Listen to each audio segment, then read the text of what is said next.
Ang mabuting balita ng Panginoon ayon kay San Lucas.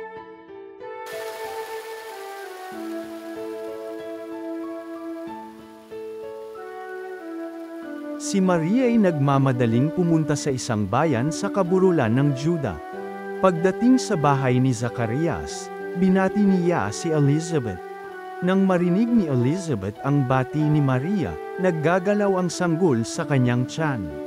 Napuspos ng Espiritu Santo si Elizabeth, at buong galak na sinabi, "Pinagpala ka sa mga babae, at pinagpala rin ang dinadala mo sa iyong sinapupunan.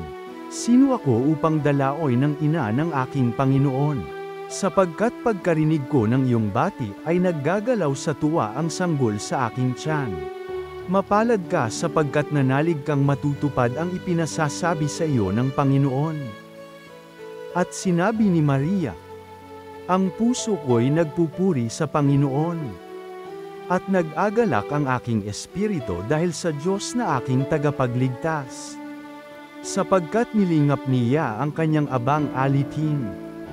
At mula ngayon, ako'y tatawaging mapalad ng lahat ng salinlahi. Dahil sa mga dakilang bagay na ginawa sa akin ng makapangyarihan. Banal ang kanyang pangalan. Kinahahabagan niya ang mga may takot sa kanya, sa lahat ng salit-saling lahi. Ipinakita niya ang lakas ng kanyang mga bisig. Pinanggalit niya ang mga palaloang isipan. Ibinagsak niya ang mga hari mula sa kanilang trono. At itinaas ang mga nasa abang kalagayan. Binusog niya ng mabubuting bagay ang mga nagugutom. At pinalayas niyang wala ni anuman ang mayayaman. Tinulungan niya ang kanyang bayang Israel. Bilang pagtupad sa pangako niya sa ating mga magulang. Kay Abraham at sa kanyang lahi, magpakailanman.